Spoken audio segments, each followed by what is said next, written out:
स्वामी जी, अब मैं एक रिपोर्ट का जिक्र कर लेती हूँ। हेपेटाइटिस से जुड़ी ये रिपोर्ट है जो बताती है कि देश में वायरल हेपेटाइटिस तेजी से फैल रहा है।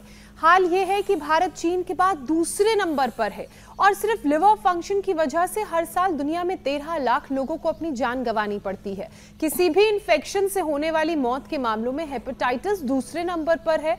तो इससे बचने के लिए क्या क्या उपाय करने की जरूरत है, किन सावधानियों को बरतना है, स्वामी जी? पवन मुक्तासन, उत्तान पादासन, नौकासन, ये सेतु बंध, और जिनसे बन पाए उनसे सर्वांग आसन और हलासन भी हम करवा देते हैं।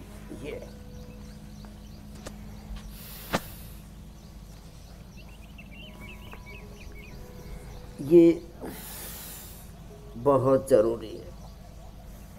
ऐसे तो अब देखो, इतना तो करना ही करना है, और फिर थोड़ा सा मकरासन, भुजंगासन भी कर लें। इससे पेट की ऑटोमेटिक मसाज भी हो जाती है, पेट अच्छा भी हो जाता है। ये लीवर की बस्ती बड़ी ज़बरदस्त काम आती है। अंदर से इंटरनल एनीमा और बाहर से लीवर बस्ती, यकृत बस्ती, वृक्क बस्ती, उदर बस्ती, हृदय बस्ती, लंग बस्ती, ग्रीवा पृष्ठ बस्ती, जानु बस्ती, बहुत ज़बरदस्त है ये तौर तरीके जो हम बताते हैं। अब हेपेटाइटिस वायरस लोड 1 करोड़ तक बढ़ा हुआ था, उसको हमने नेगेटिव किया है। मॉडर्न मेडिकल साइंस में वायरस लोड को कंट्रोल करने का प्रोसेस तो है, वायरस लोड 0 हो जाए ऐसा कोई प्रोसेस नहीं है। ये जो मैं भूमि आंवला, पुनर्नवा, मकोई बता रहा था, ये बड़ी ज़बरदस्त चीज़ें हैं। ये भूमि आंवला, ये पुनर्नवा, ये मकोई, इनका जूस पी ले, सबको ये फ्रेश जूस मिल जाता है। ताज़ा जड़ी बूटियाँ, वनस्पतियाँ सबको उपलब्ध हैं, इनका सेवन करें। खाली पेट ये लिवोग्रिट आप देख रहे हैं ना, यहाँ पर ये रखा हुआ है ना, लिवोग्रिट वाइटल और लीवामृत, इसका सिरप भी हम देते हैं, इसकी जड़ी बूटी भी देते हैं, सर्वकट का काढ़ा देते हैं जो यहाँ पर रखे हैं, इसी के लिए रखें। कोलाइटिस होने पर तो इसबगोल और कोलोग्रिट देते हैं, कुटज घनवटी, और कॉन्स्टिपेशन होने पर शुद्धि चूर्ण, दिव्य चूर्ण, अभयारिष्ट देते हैं। ये छोटी छोटी बातें हैं। पित्त बहुत ज़्यादा बढ़ जाता है तो गुलकंद दूध के साथ देते हैं। शरीर में पित्त बढ़ने से भी लिवर बहुत डैमेज होता है।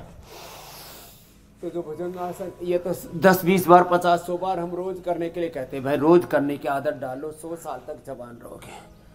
तो पित्त ज़्यादा बढ़ जाता है तो शीशम, पीपल, बेल, शीशम, पीपल, बेल, दूर्वा, दूधी घास, ये बड़ा ज़बरदस्त है। दूधी घास और ये संजीवनी घास, ये पहले भी मैंने कई बार बताया, आज भी बता रहा हूँ। ये दूधी छोटी और बड़ी 2 तरह की होती है, और ये संजीवनी घास, पेट से ब्लीडिंग भी हो रही हो ना, अल्सरेटिव कोलाइटिस तक हो गया हो, अल्सर हो गया, वो तक ठीक हो जाता है। और ये मंडूक आसन, पवन मुक्तासन तो थोड़ा लंबा करना है, इसलिए इसका दूसरा राउंड अभी करवा दे रहा हूँ। तो देखो, हेपेटाइटिस लोड 1 करोड़ तक भी है तो नॉर्मल आ जाएगा। 3 से 5 करोड़ रुपए लग जाते हैं खाली हेपेटाइटिस A, B, C में वायरस लोड को कंट्रोल करने के लिए। मैं उसको कह रहा हूँ आप वायरस लोड को 0 पर ला सकते हैं, जो अभी हमने उपाय बताए। बकरी का दूध इसमें पिलाते हैं, बाकी खान पान में घी, तेल, नमक, मीठा सब चीज़ें बंद करवा देते हैं थोड़े दिन के लिए। 1-2 सप्ताह से 1-2 माह कोई ऐसा कर लेगा तो वो बच जाएगा मरने से, लीवर फेल होने से, लिवर ट्रांसप्लांट से। और हेपेटाइटिस जो है ना, वो अंदर रह के लीवर को ख़राब करता रहता है। तो लीवर बहुत ही ज़बरदस्त ऐसा अंग है हमारा, जो कोई भी उसके ऊपर घात प्रत्याघात होते हैं, आक्रमण होते हैं, किसी भी तरह से उस पर हम क्रूरता, जुर्म ज्यादती करते रहते। मैंने कहा कूड़ेदान की तरह कूड़ा कचरा सब अंदर डालते रहते, और लीवर बेचारा उसको प्रोसेस करते करते थक जाता है। तो आज जो उपाय बताए, इसके बाद अब ना तो किसी को हेपेटाइटिस रहेगा। फैटी लिवर चाहे ग्रेड 1 हो, 2 हो, 3 हो, ये डॉक्टर हमारे ब्रज अग्रवाल जी ने कितने लोगों को नॉन डायबिटिक किया, कितने लोगों का फैटी लिवर ठीक किया है। धीरे धीरे 4th ग्रेड वाले 3 पर, फिर 2 पर, फिर 1 पर, फिर और फैटी लिवर पूरा खत्म। अंदर के जो छोटे छोटे फैट के कण जो जमा हो जाते हैं वो एकदम नॉर्मल फैटी लिवर।